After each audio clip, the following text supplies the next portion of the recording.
साथियों नमस्कार। मैं नागेंद्र पांडे, पूर्व सैनिक। साथियों, जैसे कल से ऑर्डर अपलोड हुआ तो आप लोगों के अंदर मैसेज आए, कुछ फ़ोन कॉल्स मेरे पास भी आए कि सर, जैसे कि मैंने वीडियोस में भी बताया था कि 1 मार्च को अपनी डेट लगी है। बाद में कुछ लोगों ने UFO की स्थिति पैदा करने की कोशिश की जानबूझकर, लेकिन आपको मैंने बताया कि जो मैं बताऊंगा एकदम सही जानकारी बताऊंगा, और आखिरकार वही डेट सही हुई। खैर, उस समय वो कन्फ्यूज़न का स्थिति थी, मैंने पूरी वीडियो में बता ही दिया था कि कैसे कैसे क्या क्या घटनाक्रम हुआ था। तो वो खैर बात अब पुरानी हो गई। 1 मार्च को डेट लगी है और कोर्ट ने 2 बजे भी कहा था, यही बता रहा हूँ, 2 बजे कहा था। ऑर्डर में मेंशन नहीं है, तो ऑर्डर आप लोगों ने पढ़ा होगा। उसमें कई लोगों ने और कई जगह शायद इधर उधर भी वीडियोस देखते रहते हैं, तो वहाँ शायद उनको बोले कि ये PNP सचिव ने ही किया, क्या किया। देखिए, PNP सचिव के उन्होंने लेटर दिया था। आपको इस स्थिति इसलिए स्पष्ट कर रहा हूँ कि लोगों के मन में बहुत कन्फ्यूज़न है। PNP सचिव जी के लेटर पे हुआ एक्सटेंड, लेकिन इंटेंशनली वो एक्सटेंड कराना चाहते हैं ऐसा नहीं है।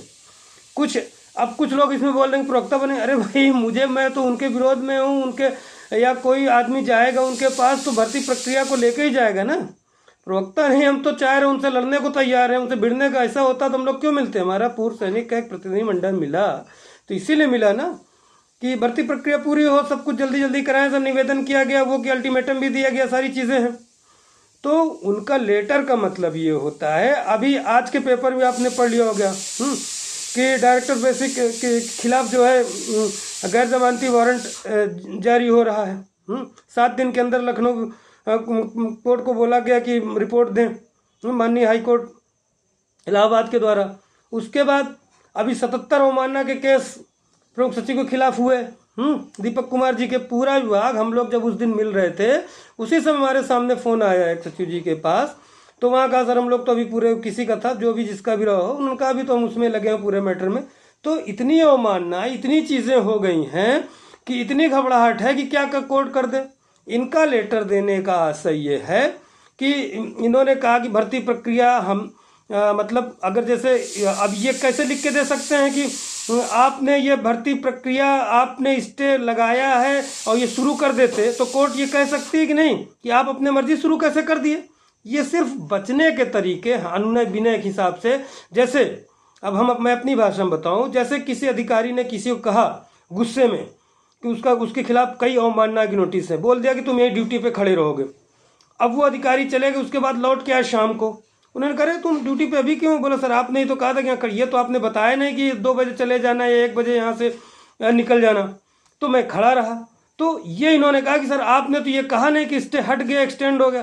तो सचिव जी ने उसमें जो चूंकि रिजवाइंडर नहीं लगा था इनवैलिड वालों का, तो उन्होंने भी कहा कि सर ये जो है एक्सटेंड, तो इसलिए बोला ठीक है, हम 1 मार्च तक और एक्सटेंड करते हैं, उस तारीख तक आप रिजवाइंडर लगाइए। ये और चीज़ें, ये समझिए कोर्ट का एक प्रोसेस होता है, जैसे नौकरियों में थ्रू प्रॉपर चैनल होता है, इसी तरह भाई कोर्ट अकेले ये डिसाइड तो कर, इसके बाद डबल बेंच भी हैं, वो भी तैयार होकर लोग बैठे हैं, उसके ऊपर तो कुछ इस तरह के निर्णय न हो जाएं कि बाद में किरकिरी हो, फजीहत हो। तो माननीय न्यायालय अपने हिसाब से, उनका जो प्रोसीजर उस हिसाब से कार्य करती है।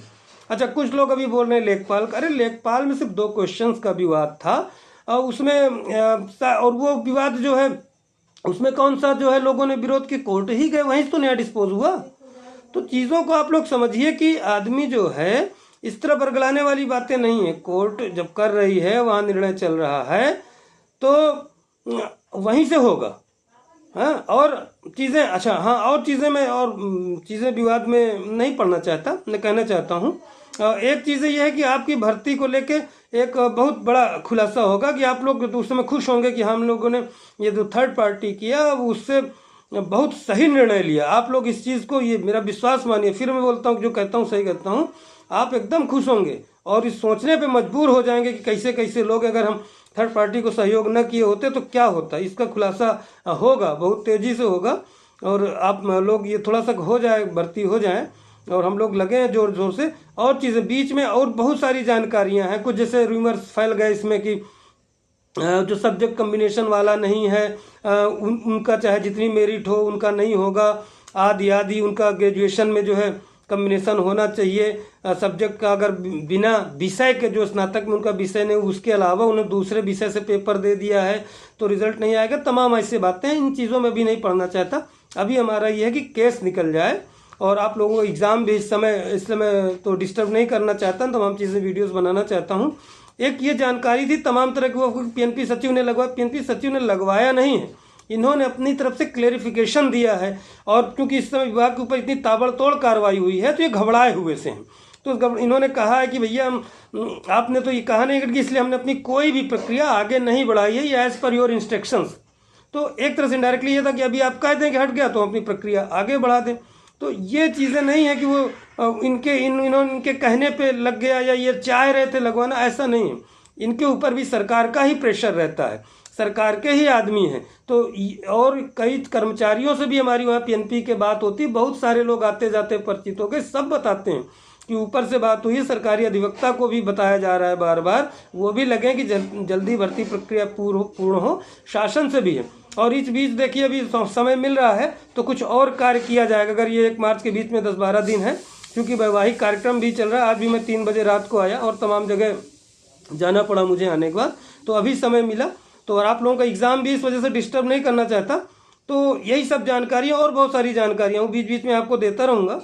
तो लेकिन ये है कि फालतू बहकावे मत आइए आप लोग, और ये चीज़ें हैं आपको बहुत जल्दी एक बहुत बड़ा खुलासा किया जाएगा, अभी नहीं। हाँ, और अंत में चैनल वगैरह सब्सक्राइब कर दीजिए, क्योंकि बस नज़दीक हम लोग, तमाम चीज़ों की सुविधाएं मिलने लगी आपको लाइव वाइव के मामले में, तो बढ़िया हो जाएगा।